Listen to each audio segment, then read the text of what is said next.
चुनाव आयोग पर कांग्रेस नेता हरीश रावत का हमला। आयोग निष्पक्ष नहीं, भाजपा के एजेंट की तरह काम कर रहा है। उत्तराखंड के वरिष्ठ कांग्रेस नेता और पूर्व मुख्यमंत्री हरीश रावत ने चुनाव आयोग की निष्पक्षता पर सवाल उठाते हुए तीखा बयान दिया है। रावत ने मुख्य चुनाव आयोग ज्ञानेश कुमार के हालिया बयान को दुर्भाग्यजनक बताते हुए कहा कि आयोग अब स्वतंत्र संस्था की तरह नहीं बल्कि भाजपा के एजेंट की तरह काम कर रहा है। हरीश रावत ने आरोप लगाया कि चुनाव आयोग विपक्षी नेताओं से उनके बयानों को सत्यापित करने को कह रहा है, जबकि भाजपा नेताओं पर कोई कार्यवाही नहीं हो रही। उन्होंने कहा, आप नेता प्रतिपक्ष से तो कहते हैं कि अपने बयान को प्रमाणित कीजिए, लेकिन अनुराग ठाकुर जैसे भाजपा नेताओं को नोटिस तक नहीं भेजते, उनसे नहीं पूछते कि उन्होंने जो कहा उसका आधार क्या है। रावत के इस बयान के बाद राज्य की राजनीति में हलचल बढ़ गई है। कांग्रेस जहां आयोग की भूमिका पर सवाल उठा रही है, वहीं भाजपा ने रावत के आरोपों को राजनीतिक फ्रस्ट्रेशन करार दिया है। इस विवाद के बीच चुनाव आयोग की प्रतिक्रिया का अब राजनीतिक हलकों को इंतजार है। उनका बयान बहुत ही दुर्भाग्यजनक है और सत्यता यह है कि आयोग ने अपनी जो संस्थागत निष्पक्षता थी, जो संवैधानिक दायित्व था उनका कि पक्ष विपक्ष दोनों को बराबर के धरातल पर देखने का, वो खो दिया है।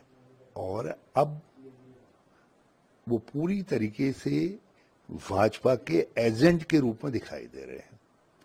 आप एक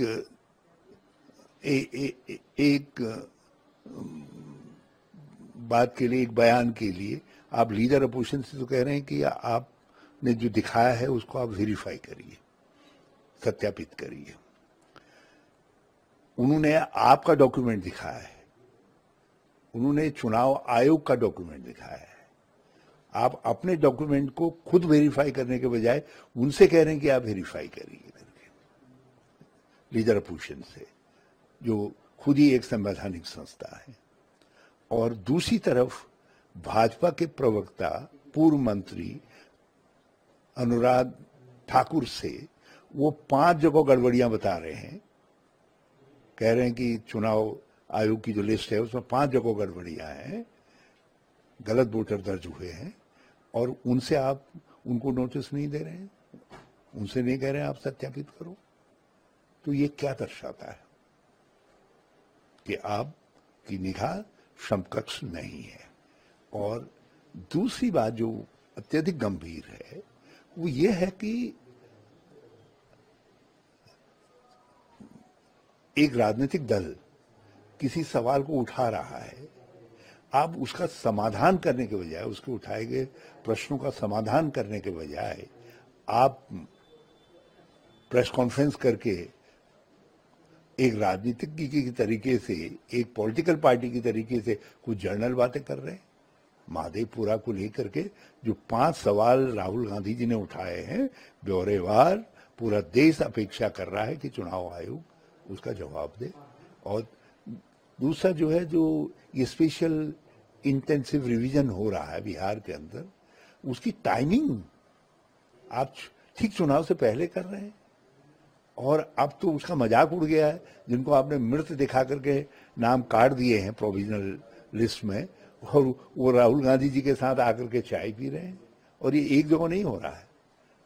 आपने लगभग 30 लाख बिहारियों को, जो दूसरी जगह नौकरी कर रहे हैं लेकिन लोग अपने गांव घर में अपना नाम रखते हैं, आपने उनको मतदान के अधिकार से वंचित कर दे रहे हैं। बहुत सारी बातें हैं जो बहुत गंभीर बताती हैं। और निश्चित तौर पर अपोजिशन इंडिया गठबंधन इसको राष्ट्रीय प्रश्न के रूप में लेगा। अब उत्तर प्रदेश के जो हमारे नेता हैं अखिलेश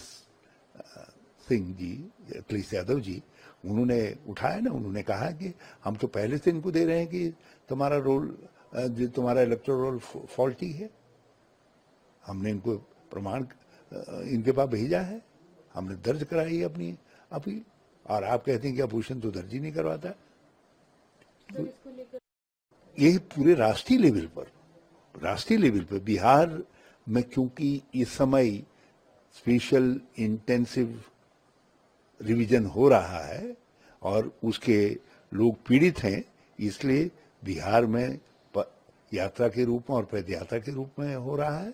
और उसके बाद इसको राष्ट्रीय स्तर पर उठाया जाएगा।